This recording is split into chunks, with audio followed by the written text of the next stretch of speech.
mon petit panier sous mon bras. I went to the market, mon petit panier sous mon bras. The first girl I met, c'est la fille d'un avocat. I love you, vous ne m'entendez guère. I love you, vous ne m'entendez pas.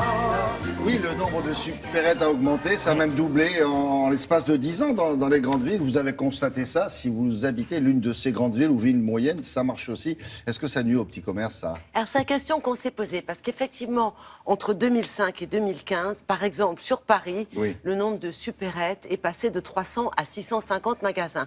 Donc effectivement, ça a plus de doublé. Et ces magasins fonctionnent bien, d'abord déjà, si ça ne marchait pas, ils fermeraient. Oui. Ça répond à une véritable attente, c'est-à-dire que les citadins, et en particulier les Parisiens, vont beaucoup moins qu'autrefois, vous savez, le samedi, faire le plein avec la voiture dans les immenses hypermarchés situés à la sortie des grandes villes. Ça, on aime beaucoup moins qu'autrefois. Donc on veut des magasins de proximité. Et l'autre raison de ce succès, c'est que ces supérettes ont vraiment développé un axe de service. Par exemple, les magasins petits, quand je dis petits, c'est moins de 1000 mètres carrés, se calent sur le mode de vie des Parisiens, ouvrent beaucoup plus tôt et ferment beaucoup plus tard que des supermarchés de plus grande surface. Donc c'est une bonne chose. Maintenant, où en sommes-nous de la diversité qu'il faut quand même préserver? Est-ce que ces supérettes nuisent aux petits commerces de bouche ou pas? Est-ce qu'elles vont continuer à se développer? Comment va se répartir l'équilibre au sein des villes? Donc pour le savoir, nous avons posé la question à 2 personnes. Nous avons rencontré donc 2 personnes. La première, c'est l'adjointe à la mairie de Paris en charge du commerce. Et nous l'avons rencontrée dans une fromagerie traditionnelle avec des produits top. Je referme la parenthèse, c'était super. Bref. Et nous avons aussi rencontré une directrice d'enseigne de supermarché dans son magasin. Et vous allez voir que finalement, moi, je pense qu'il y a de la place pour tout le monde, mais j'en dis pas plus. Regardez.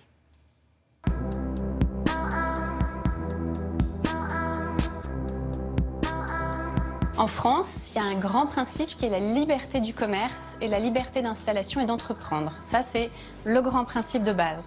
Après, on a quelques possibilités de voir certains projets. Quand c'est des projets au-dessus de 1000 m², on peut donner notre avis en tant que collectivité.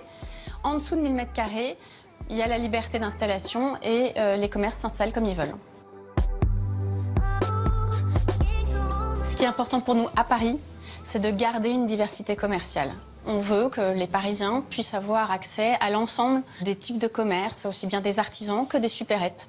Là où ça commence à poser des problèmes, c'est quand il y a trop de supérettes les unes à côté des autres et que ça nuit à la fois au reste du commerce, des petits commerces de proximité, et en même temps que ça pose des problèmes d'aménagement, de stationnement, de livraison, etc. C'est un réel besoin aujourd'hui de nos clients de pouvoir trouver proche de leur domicile un endroit pour faire leurs courses et retrouver également tout un tas de services à proximité. Dans les magasins, il existe bien sûr toujours la livraison à domicile, mais en termes de services innovants, nous proposons aujourd'hui le relais colis. Le relais colis est un réel besoin et c'est quelque chose qui fonctionne très très bien. Entre 10 à 50 retraits par jour pour les magasins les plus performants. Nous proposons également les services de billetterie. Donc le client peut, depuis son domicile, réserver ses billets et venir les retirer en magasin, ou bien acheter ses billets directement à l'accueil du magasin. Bonne journée. Au revoir. Et enfin, nous proposons aussi des solutions alimentaires avec tout un pôle de service rôtissoir où le client pourra acheter son quart de poulet pommes de terre pour le déjeuner par exemple, ou alors acheter des quiches, des tartes, des gratins. Tous ces produits sont faits sur place tous les jours par nos équipes. Nous voulons garder la diversité, donc nous resterons vigilants à Paris. La maire de Paris d'ailleurs a voulu qu'on relance une nouvelle étape là sur de l'installation de commerce dans des zones où il y a de la monoactivité ou bien dans des zones où il y a des déserts commerciaux. Et sur le plan des prix, ils supportent la concurrence, là, oui. Alors, ils supportent la concurrence. Ce qui est finalement assez bien conçu, c'est que chacun trouve son équilibre. Vous allez trouver dans ces commerces de bouche, dans cette fromagerie par exemple, qui encore une fois est top, vous allez trouver évidemment des produits que vous ne trouverez pas en supermarché.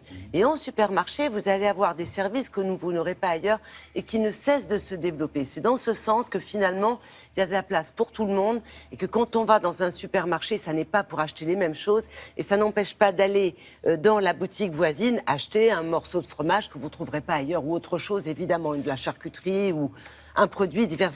On achète son pain en boulangerie. En France, on a quand même 33 000 boulangeries de grande qualité et on préférera tous acheter notre pain chez le boulanger dont c'est le métier plutôt que dans la grande distribution.